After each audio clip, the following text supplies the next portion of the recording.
Hello and welcome to the review video for Google Classroom. So this video is designed for teachers, students. It's not going to benefit you much. So if you are a student, make sure you jump over to my student Google Classroom video. This one is for teachers. Okay, so teachers, you may have just learned that you are going to have to use Google Classroom with your school during this remote learning because of COVID. So let's talk about how to do that. You're going to need to start by going to the Google Classroom app. So from the main Google page here, you need to click on the Google Apps menu. And if you haven't used it before, you may have to scroll pretty far. In fact, on this one, I got to scroll all the way to the bottom until I find the Google image. It's supposed to be a chalkboard and it says Classroom under it. So when I click there, it's going to open up my Google Classroom classes page. Now, I don't have any classes yet, so that's perfect, which is why it looks blank. So you're going to need to make a new class. So to do that, in the upper right hand corner, there's a plus sign and you're going to select the option that says create class because you're the teacher creating it. It's going to prompt you for some basic information. The class name, if there's maybe information like section wise, what the subject is, if you want to put your room number, I guess, even though we're online right now, that's fine. The one thing I like to include is mentioning that for the students, putting their grade doesn't help them. And it took me a while to realize this, and I had a student finally go, Miss Kate, all of my classes say 8th grade. I don't know which one is which. And I realized for the student, they're going to have a class for every grade, or every subject, but they know what grade they're in. So as the teacher, I know it's a lot more helpful for us if we teach multiple grades to have the class name have the grade first, but that doesn't help them. So I like to do subject first. So like, let's say math, and then I put my name in case they're in multiple classes with the same subject. And then I put the grade. That way it's still listed as subject first for the students, but I can still see which grade it is. You could also include that information maybe in section or however you want to do this, but the class name is really the most important part to start. So once you've got that down, you're going to press create, and it's creating your first Google Classroom for you.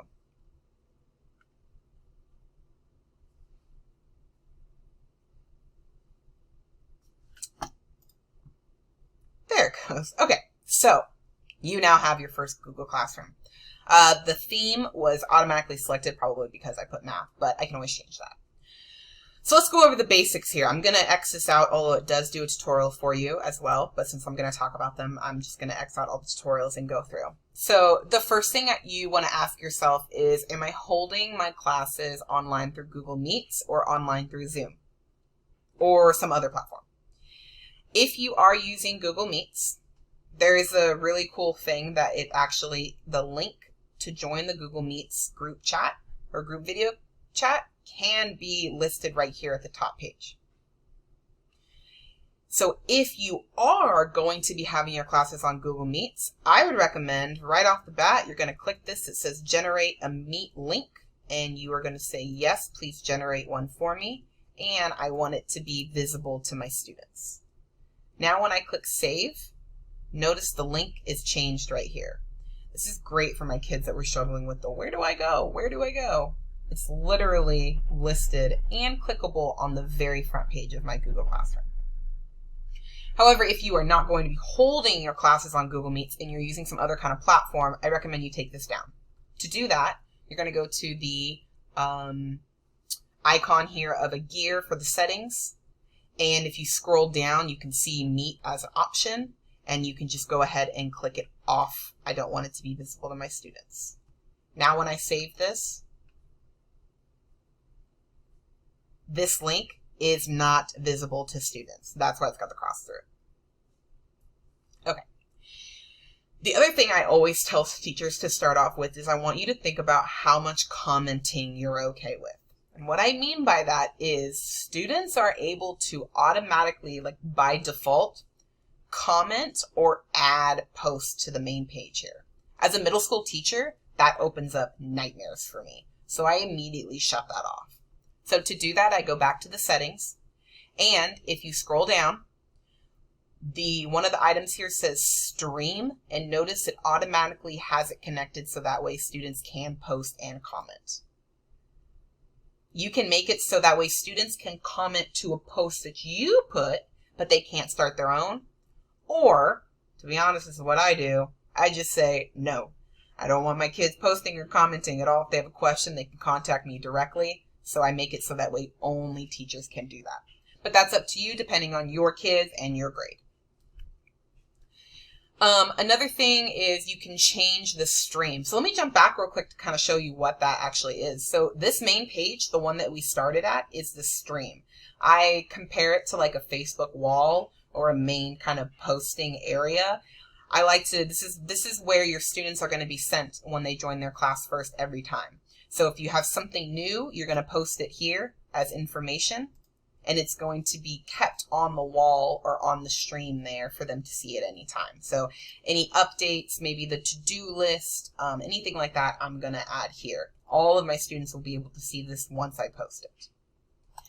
If you put due dates on your assignments, those due dates as they come closer will start listing here on the left-hand side. So this is a good place to encourage your kids, go check. Do you have something listed here under the due date? That means you haven't turned it in yet.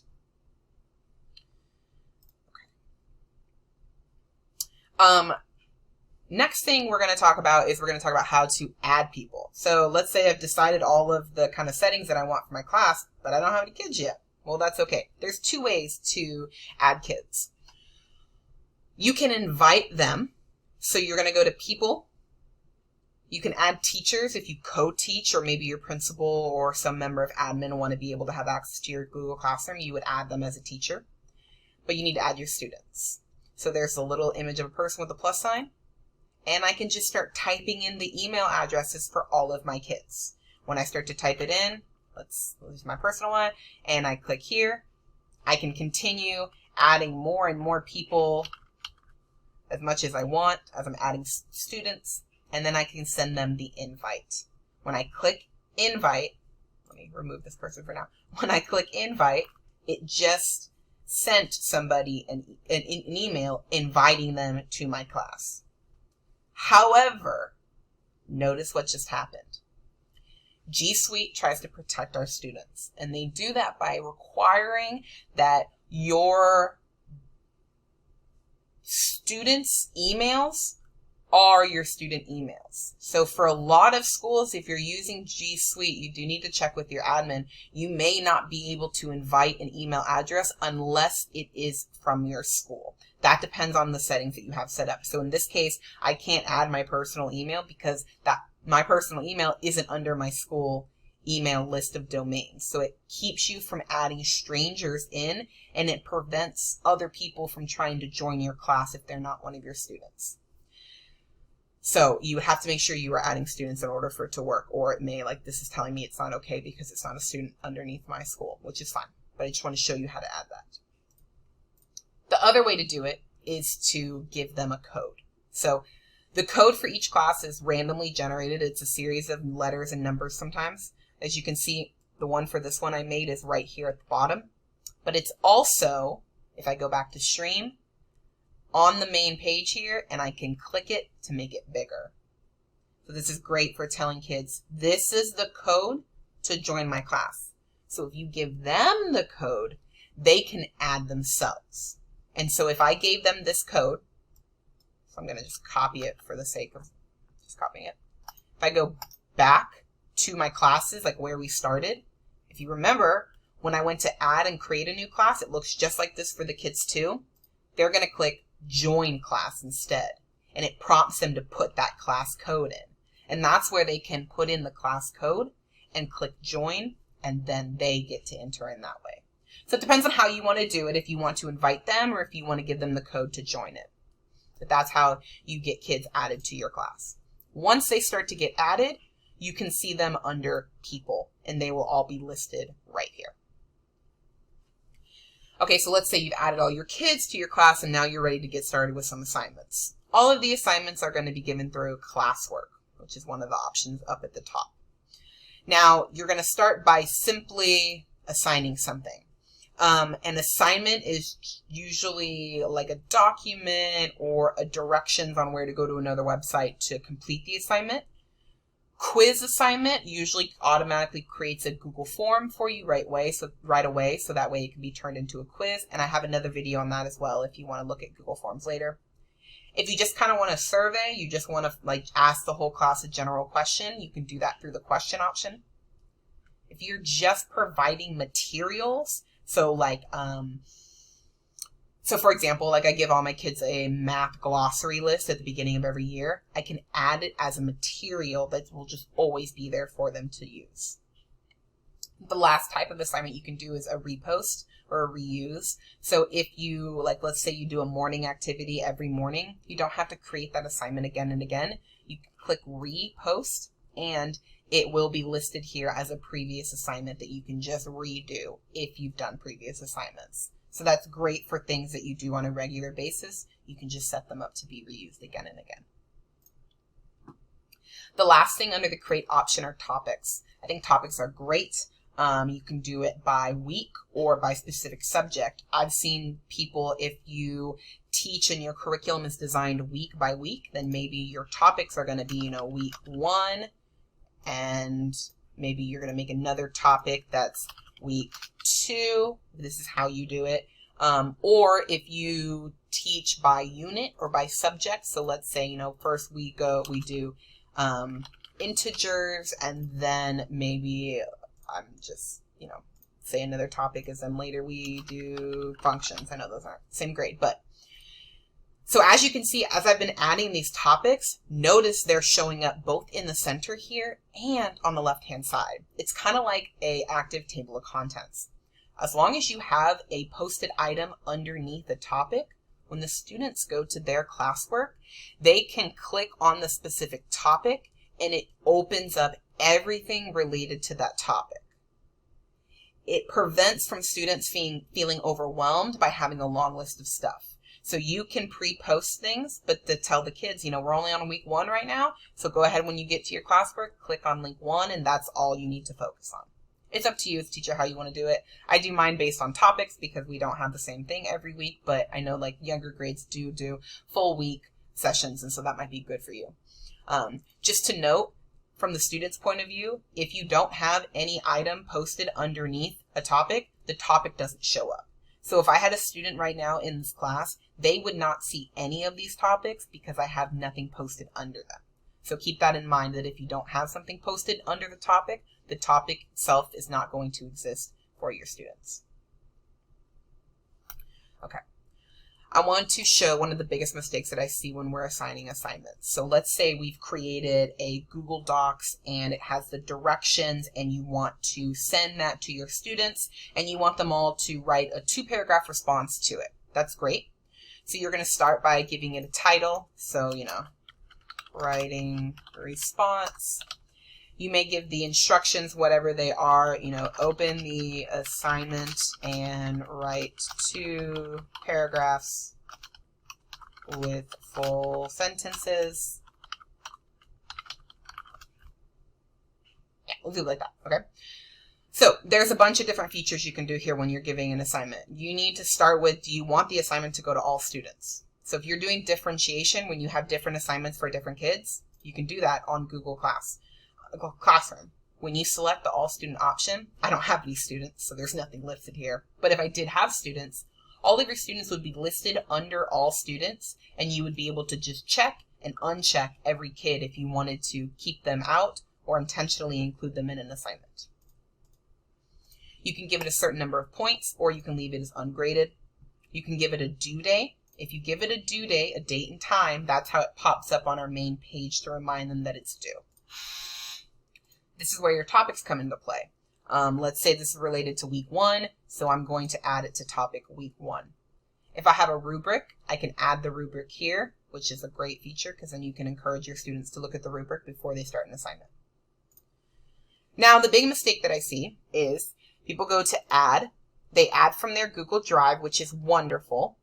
They pick an assignment that they really want to teach. So let's do like my Google profile activity. And it's reminding us, but it's still, people forget a lot. Once you've selected the item that you want to assign your students, you need to change the settings. it automatically sets up for students can view file. If I left it like this, my student could open this file, but they could not type on it, they couldn't change anything about it, and they would all be looking at the same file. If I change it to student can edit file, and to be honest, I don't like this option at all because it just opens up a lot of issues. When I have it at students can edit the file, every single student that I assign this to can open and change things in this account or in this document. So if I'm intended for collaborative work, that's great. But usually you're probably wanting each of your students to have their own assignment. And so to do that, you're going to change it to make a copy for each student. Now, when your student gets this assignment, this file will be copied automatically for each of them, and it will include their name in the title. So this is probably the one you're going to use the most, which is make a copy for your student. It keeps your master copy safe, and it creates a separate copy for each student that then they cannot see each other's work. You can see them all, but they can't see each other's. So that's probably the one you're going to use the most. Now, when it's time to assign it, just like with Gmail, I can just assign it right away and it will become active immediately. Or, this is what I do, I get everything ready the night before. So let's say I'm teaching class tomorrow and I want this to be ready at 9 o'clock. I can click the arrow down. I can schedule it. And I'm going to schedule it for tomorrow at 9 a.m. Now, if I click schedule, it's going to send me back to my list of classwork. It's now listed underneath week 1 because I put it there. So once it's released, which says it's scheduled for August 3rd at 9 o'clock, the topic and the assignment will become available to my students. I love to schedule assignments ahead of time. It allows me to be fully ready the night before, and then I can jump on right when it starts, and I know everything's going to be done for me. Just a quick note, even though I have it scheduled for 9 o'clock, prepare for a 3 to 5 minute delay. So I usually have it all set to release about 5 or 10 minutes before class starts, because I often find that even though my clock says it's 9:01, 9:02, it hasn't released it yet. I've never had it be more than about 5 minutes late, but just keep that in mind for scheduling. You may want to go ahead and have everything scheduled 5 minutes before you really want it. So that is how I do Google Classroom. I also really encourage my students to use Google Calendar with Google Classroom, and it's actually linked within. So from classwork, I can click on Google Calendar. And notice on the left-hand side now, I have a new calendar that is my class. And so any kind of events, updated things, assignment due dates will all start to appear on my calendar as a student. And I can always just uncheck it to make it go away. So notice I unchecked my personal one and they're all temporarily gone. So if I only wanted to see things related to my math class, I would turn the check on and now I could see them if I had any. I don't because it's a new class, so there's nothing there. Okay, so jump back. Hopefully that helps.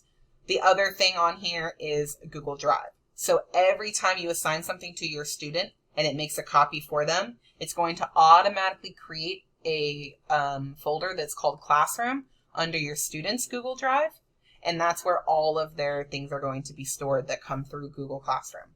Students can access that by just clicking next to Google Classroom here under classwork. Next to Google Calendar under classwork, it says Google Class Drive folder. When I click on that, it's opening up my own copy. Notice it's under Classroom. This is where all of my assignments as a student would be stored related to this math class. So when your students start to have a bunch of classes, when they're at their main drive, they're going to click on Classroom, and every class that they're enrolled in will be listed here so they can always jump in and look at their work for that specific class. So again, Google is very interactive. All of their apps are connected. So the more familiar you become with it, the more you realize there's a lot of stuff done for you behind the scenes, which is wonderful. But I highly recommend Google Classroom. There is a grade and a non-grade feature as well. So let's say I am a teacher and I've given assignments and then I've been collecting them. I can go to grades and I would have students listed here if they were actually enrolled in my class. So I would be able to see the specific assignment for the kids and look at it a little bit closer, and I can make another video about that later if we would like. But one of the settings, so I clicked settings, and when I go down to the bottom here, there's a bunch of grading options. Now, because my school uses a different grading platform, I make sure that the overall grade for students is turned off because I'm not setting categories, I'm not setting weighted grades or anything like that. This is purely for them to just see, did you turn in the work or not? If you don't use another system, Google has a great way to do it. You can turn it on for your students. So if I had students, I would be able to turn this on. I can't. It'll switch like that if I had students down here. And then you can change a bunch of things about it. You can add categories, giving it specific points if you want. You can change your overall grade. Like, let's say I want it to be based on total points, or I want it to be based on weighted categories. I would just change my category options down here. So Google Classroom does have its own gradebook, and you can use it through it like that, and it will calculate based on weighted percentages that you predetermined the student's grade. So if you want them to be able to see their, oh, there it goes. If you want them to be able to see their overall grade, make sure it's colored. If you don't want them to see it because you're going to do it differently later, you just want them to be able to see each individual assignment, make sure you have that turned off. Okay. Hopefully that helps. If there are any other questions, feel free to contact me. And there are other Google Zone videos for you available on my channel. All right, good luck.